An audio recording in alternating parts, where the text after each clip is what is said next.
बघा, या वृत्तपत्रातल्या बातम्या आहेत आणि एकमेकांवर दबाव आणण्यासाठी अशा बातम्या पेरल्या जातात.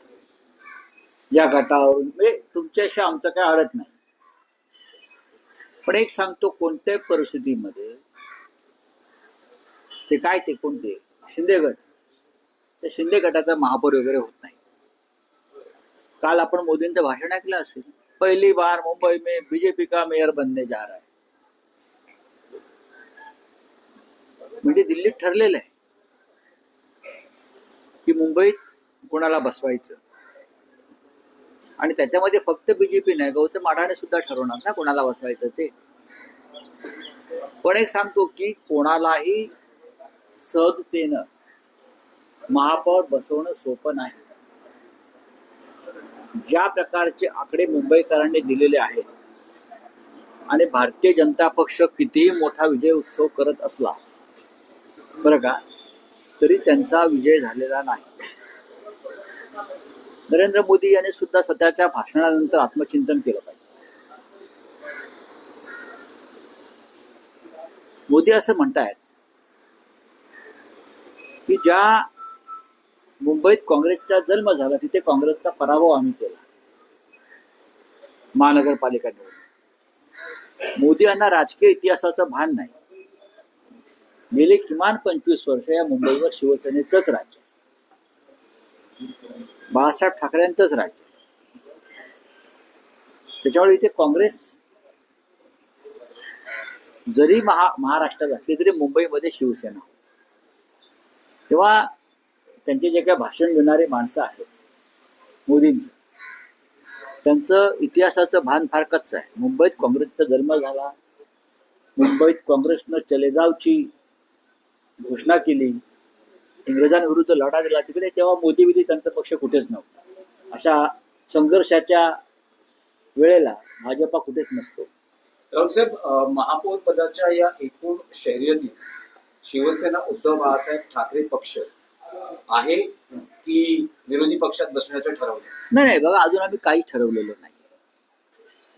आता आम्ही फक्त मजा बघतो. कोणी पंचतारांकित हॉटेलमध्ये आहेत. आता माझ्या माहितीप्रमाणे भारतीय जनता पक्षाच्या नगरसेवकांना सुद्धा कुठेतरी हलवत आहे. म्हणजे कोण कोणाला घाबरते? सरकार आहे. अहो, सरकार तुमचं आहे. मुख्यमंत्री दावोसला बसून मुंबईकडे लक्ष ठेवतायत नगरसेवकांकडे. म्हणजे मला गंमत वाटते. तिकडे त्यांचं, मी काल असं ट्विट केलं, आपण पाहिलं असेल की प्रधानमंत्र्यांसारखं स्वागत करण्यात आलं. लोक बिक झेंडे विंडे हलवतायत, असे चांगली गोष्ट आहे. एक मराठी माणूस म्हणून जर नरेंद्र मोदी, देवेंद्र फडणवीस यांची देशाच्या पंतप्रधान पदाकडे पावलं पडत असतील, मुंबई जिंकल्यामुळे असं म्हणतात किंवा महाराष्ट्रात जिंकल्यामुळे, तर मराठी माणूस म्हणून आम्हाला अभिमानच आहे. त्यांनी करावं, त्यांनी जावं दिल्लीत, देशाचं प्रधानमंत्रीपदी दावा ठोकावा. महानगरपालिका जिंकल्या, नगरपालिका जिंकल्या, स्वित्झर्लंडला त्यांचं प्रचंड स्वागत झालं. लोक रस्त्यावरती आले, त्यांना झेंडे दाखवत होते. असं प्रधानमंत्र्यांचं स्वागत बेसिकली असं होतं. कोणत्या मुख्यमंत्र्यांचं वगैरे मी अजूनपर्यंत असं पाहिलं नाही, पण ही नवीन प्रथा सुरू झालेली आहे. त्याच्यामुळे आमच्या आशा पल्लवित झाल्या की मराठी पंतप्रधान बहुतेक देशाला मिळतोय. रावसाहेब, आताच्या घडीची एक मोठी बातमी आहे, देवाभाऊंसोबत उद्धव ठाकरेंची चर्चा झाल्याचं सूत्रांकडनं कळतंय. नाही, या सूत्रांवर आम्ही विश्वास ठेवत नाही. जे म्हणतायत की त्यांनी त्यांचे नगरसेवक सांभाळावेत, आणि त्याचबरोबर उदय सामंत म्हणतायत की त्यावेळी नॉट रिचेबल कुठले नगरसेवक आता केला. नगरसेवक फोडण्यापेक्षा की असं आहे की आमचे नगरसेवक जे आहेत हे आपापल्या घरी आहेत. आमच्या नगरसेवकांची बैठक मातोश्रीवरच होते आणि ते आपापल्या गाड्याने येतात आणि निघून जात आहेत.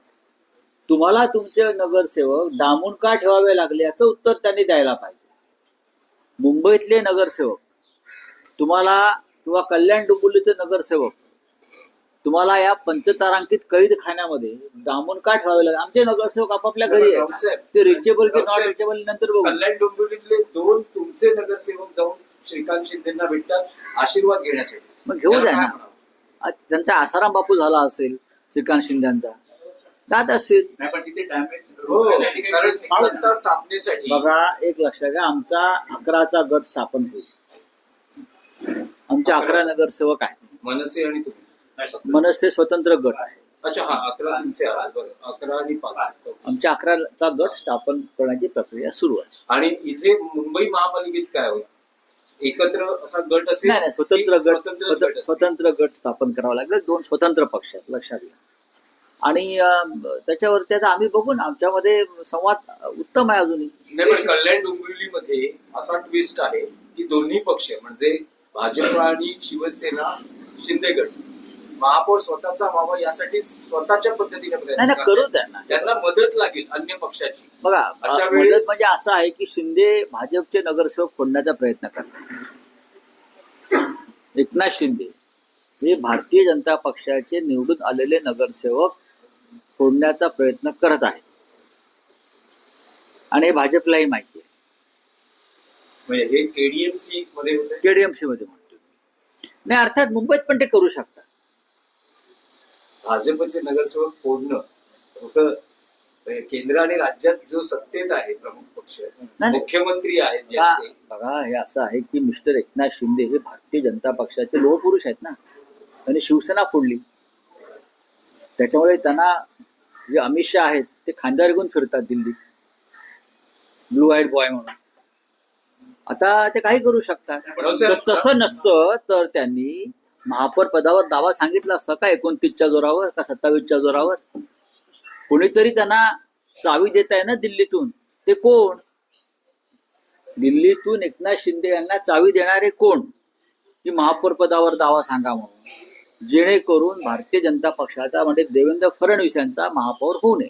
रावसाहेब नारायण राणेंनी आपल्यावर टीका केलेली आहे. म्हणतात की महापौर, तुमचा महापौर काय आकाशातून पडेल, संख्याबळ पहा. तुमचं पण संख्याबळ पहा ना, तुमचंही संख्याबळ पहा म्हणावं. काय राण्याकडे संख्याबळ आहे का? असेल तर मग थांबलेत का?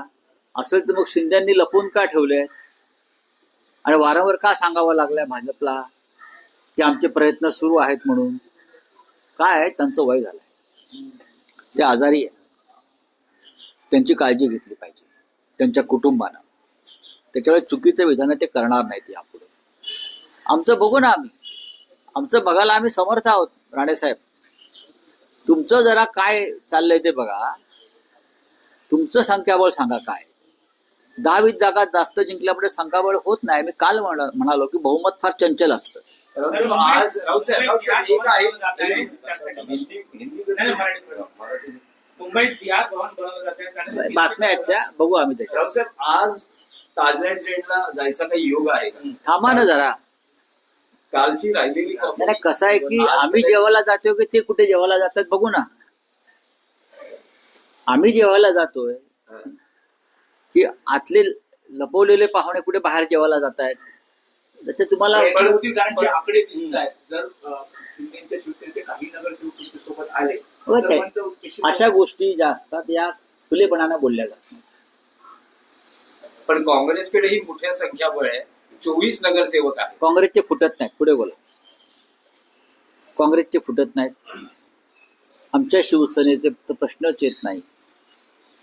आता फोडाफोडीचा खेळ भाजप आणि शिंदे गटातच होणार. या 2 गटातच फोडाफोडी होणार आहे झाली तर. त्याच्यामुळे आता महाराष्ट्राच्या राजकारणामध्ये एक वेगळी मजा येणार आहे. नाही, पण उद्धव बाळासाहेब ठाकरे पक्ष तटस्थ राहणं, अनुपस्थित राहणं महापौर पदाच्या निवडीच्या वेळेस असं काही स्ट्रॅटेजीनुसार होतंय. स्ट्रॅटेजी असते ती त्या क्षणी ठरते. ती 15 दिवस आधी सांगितली जात नाही राजकारणामध्ये. ही शेवटच्या मिनिटात स्ट्रॅटेजी काय आहे हे दिसते. 15 दिवस आधी कोणी स्ट्रॅटेजी ठरवतं का? पण उद्धव ठाकरेंनी तर त्यांचं मत स्पष्ट केलं की महापौर त्यांना बसवायचं आहे. ना ते सत्तेत होतं ना विरोधी पक्षात होतं. तर असं काही आपला पक्ष करणार का की पक्षाच्या भूमिकेत असणार आणि 2017ची परतफेड असं म्हटलं जाते. कारण 2017ला अवघ्या 2 जागांचाच फरक होता. 82 भाजप होते, 84 शिवसेना होती. त्यावेळेस देवेंद्र आता फडणवीस 4चा फरक आहे. आता 4चा फरक आहे ना. आणि तुमचा सहकारी पक्ष जो आहे हा पाण्यात देव घालून बसलेला आहे की भाजपचा महापौर होऊ देत नाही म्हणून. आता त्या दोघांमध्ये काय होत आहे त्याचा आधी निकाल लागू द्या, मग आम्ही आमचे देव बाहेर काढू. म्हणजे सगळे पर्याय खुले आहेत. शिवसेनेला महापौर निवडीसाठी का तुमच्या आमचा का नाही शिवसेनेत निवडला जाणार? आमचा का नाही निवडला जाणार? तुमचे पर्याय सगळे उपलब्ध आहेत. सगळे उपलब्ध आहेत. आमचा बघा, या मुंबईला परंपरा आहे बाळासाहेब ठाकरेंच्या शिवसेनेत पाहण्याची. भाजपचा महापौर ज्या क्षणी होईल त्या दिवशी मुंबई शोकसागरात बुडेल. कळलं? मुंबई शोकसागरात बुडेल ज्या दिवशी भाजपचा किंवा गद्दारांचा महापौर होईल तेव्हा. त्यांना काय वाटतंय? काय वाटतंय त्यांना? मोरारजी देसाईंनी जेव्हा 106 लोक मारले तो काळा दिवस आणि भाजपचा महापौर होईल तो दिवस एकच.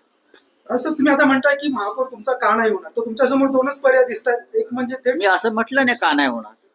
मी कुठे असं म्हणणार पण का दोन होणार? पर्यायांची जर आपण हे चर्चा पर्याय केली, बघू ना. तुम्ही कशाला चिंता करता? तुम्ही आकड्यांचं अजिबात गणित आहे, बघू ना. आकड्यांची किती दिवस तुम्ही गणित, तुमच्या गणितात किती मार्क मिळाले होते 10वीला बघा जरा आधी आणि मग हे गणित करा. तर मोदी गणित बघू ना. हे गणितावर चालत नाही. बऱ्याच गोष्टी असतात राजकारणात. तो मोदी जी कह रहे हैं कि मुंबई में मेयर जो बनेगा बीजेपी का बनेगा, लेकिन आपका गणित नहीं बता रहा। अब मोदी जी बोलते हैं कि मेयर बीजेपी का बनेगा, लेकिन कैसे बनेगा ये बोला नहीं मोदी जी. उनके पास बहुमत नहीं है बीजेपी के पास. तो ऐसा क्या बोलते हैं, वैसा के लेकर, हम मराठी में बोलते हैं कुबड़े लेकर. अब उनके जो पार्टी के जो कोई है साथी सिंधेगढ़, उनके 20-25 लोग चुनकर आए हैं, वो उनको बंद करके रखा है. ताजमहल होटल का जेल बना दिया है पूरा. ताजमहल होटल जो है ताज लैंड्स है, वहाँ जेल बना दिया. वहाँ और जो गेस्ट रहते हैं उनकी कंप्लेंट आ रही है कि हमको भी कैद खाने में रखा है. तो एक मोदी जी की सरकार यहाँ है, चल रही है. देवेंद्र फडणवीस जैसा एक मजबूत मुख्यमंत्री यहाँ है, होम मिनिस्टर यहाँ है, फिर भी अपने कॉर्पोरेटर्स को कैद खाने में रखना पड़ रहा है. ये किसका डर है मोदी जी? डर तो है ना. ये डर किसका है एक बार बता दीजिए कि अपने लोगों को क्यों बंद करके रखा है. हमारे नगर सेवक जो है खुले अपने घर में है, मातोश्री पे आते हैं, मीटिंग करते हैं, चले जाते हैं. हमको किसी का डर नहीं. सर, मुंबई में बिहार भवन बनाए गए ऐसी खबरें सामने आ रही हैं. 300 करोड़ का मेयर बनने वाला है ऐसा कह रहे हैं, पर गणित उनके पास भी नहीं है इस चीज को लेकर। देखिए ना, किस तरह से आगे होगा? देखिए बीजेपी वाले उनकी मेयर की बात करते हैं. एकनाथ शिंदे के पास पूरे 30 नगर सेवक नहीं है कॉर्पोरेटर, वो उनकी मेयर की बात करते हैं. अब जिनको बनाना है वो बना लेंगे. हम लोग है ना, अभी भी जिंदा है टाइगर. अभी भी शिवसेना के पास और उनके साथियों के पास एक ऐसा आंकड़ा है जो उनको चैलेंज कर सकता है. लेकिन कभी कभी मजा भी लेना चाहिए ना. तो ये मजा लेने की बात चल रही है हमारे खेमे में. सर, मुंबई में बिहार भवन जाएगा, उसके लिए 300 करोड़ रुपए की निधि भी देखेंगे. अब ये सरकार आएगी ना बीएमसी में, उनको भी कुछ जवाब देने दो ना. जो अपने आप को शिवसेना मानती है ना, उनकी कोई जिम्मेदारी है क्या नहीं उसके ऊपर जवाब देने की. चलिए, थैंक यू.